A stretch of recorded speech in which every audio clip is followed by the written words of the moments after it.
One great example of the modern-day human relationship with animals is found in the book Charlotte's Web by E.B. White. Here's a clip from the film interpretation of the book.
What are you doing?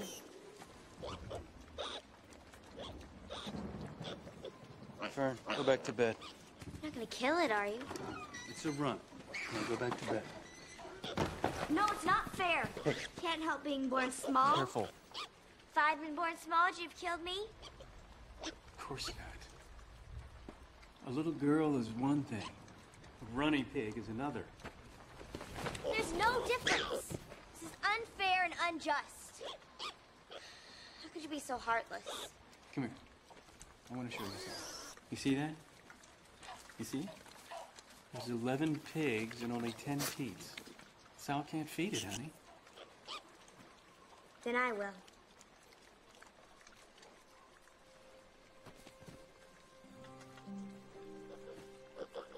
We'll feed you, take care of you, and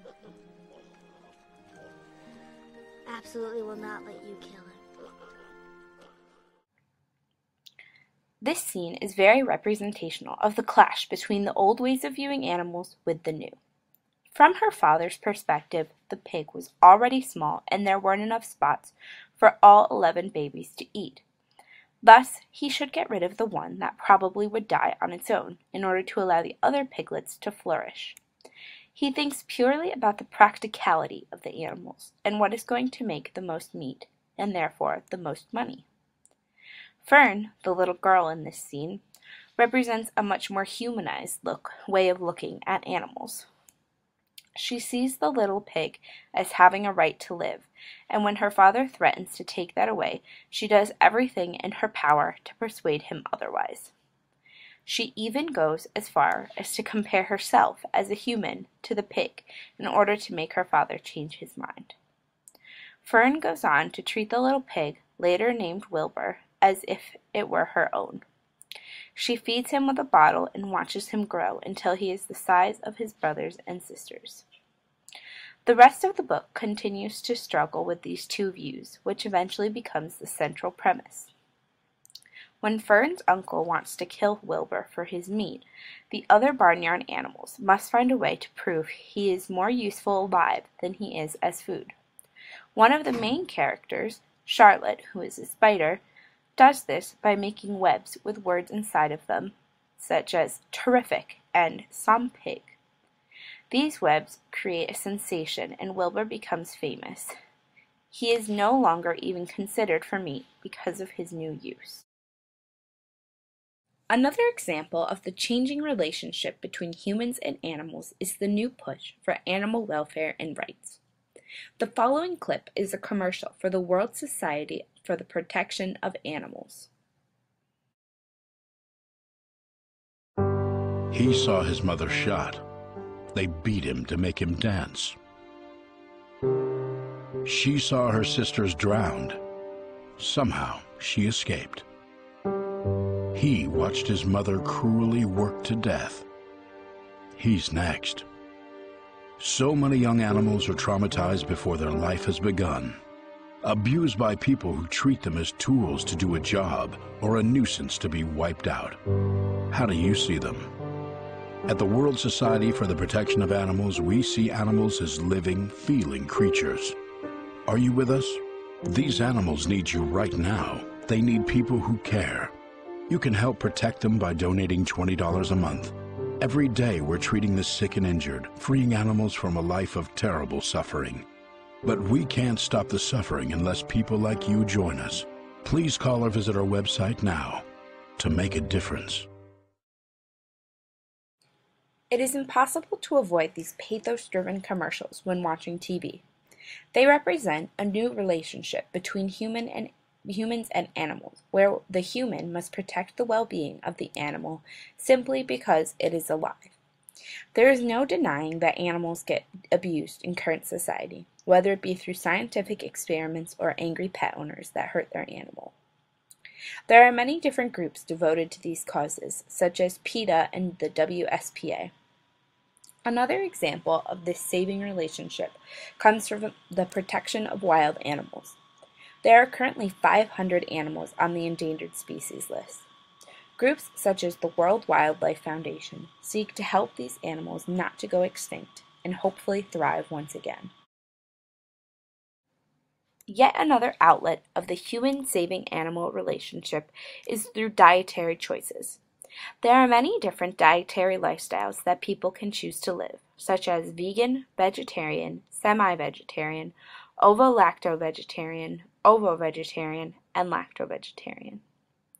Many people make the choice to no longer eat meat because they do not feel it is ethical to eat animals and in some cases animal byproducts. This choice represents how different the human-animal relationship has become since its origin in domestication. Humans have always been completely dependent on animals for food. However, we have reached the point where using animals is no longer necessary to eat.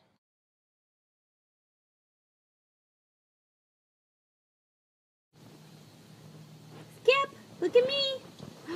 Do you like it? Yeah. My personal relationship with animals stems from growing up with dogs in my house. We got my first dog when I was in kindergarten. She was a stray who someone found in a church parking lot that needed a home. We were looking for a dog, and she seemed perfect. Rosie had clearly been abused by her previous owner because she was skittish and wouldn't let people touch certain areas of her body, like her tail. I never knew that animals could be abused until my parents explained to me what had happened to Rosie. It definitely changed my perspective on who should be allowed to have pets. Our second dog, which we got when I was in 8th grade, is without a doubt the animal I am closest to. Skipper is a long-haired miniature dachshund that pretty much is my personal little teddy bear. At home, he sleeps in my bed, and I take him on walks every day. However, there was a time when we weren't sure if Skipper would ever be able to walk again. During the summer of 2008, he was outside during a break between thunderstorms so he could go to the bathroom. While he was outside, there was a giant clap of thunder, and he jumped up in fear and twisted his back. He managed to run into the house, but after that he couldn't walk. His injuries were so bad that we had to take him to an emergency vet hospital, and they weren't sure if he would ever be able to walk again. Skip was on bed rest for an entire month and underwent electroacupuncture, an experimental treatment that allowed him to regain complete motion. Skip can walk, jump, run, and anything else a normal dog can do. When Skip got hurt, I realized how much he was a part of our family. I was just as upset as if this had happened to a human member of the family. We all took turns taking care of him, and we are so happy that he is back to normal health. The animal I have always felt connected to is the turtle. We had turtles in a tank when I was a little kid, and one of my favorite activities was to watch them swim around. Ever since then, I have loved turtles. In my bedroom at home, I have a turtle collection of various turtle statues that I had gathering since I was a kid. I wear a turtle necklace that my boyfriend gave to me for Christmas last year every day. I suppose in many ways I wish I could be like the turtle. I wish I could carry my home and my loved ones wherever I go. However, I have learned that while being out in the open means being vulnerable, it also gives me the opportunity to grow and change. Thanks so much for watching my video on the changing relationship between humans and animals. I hope you enjoyed.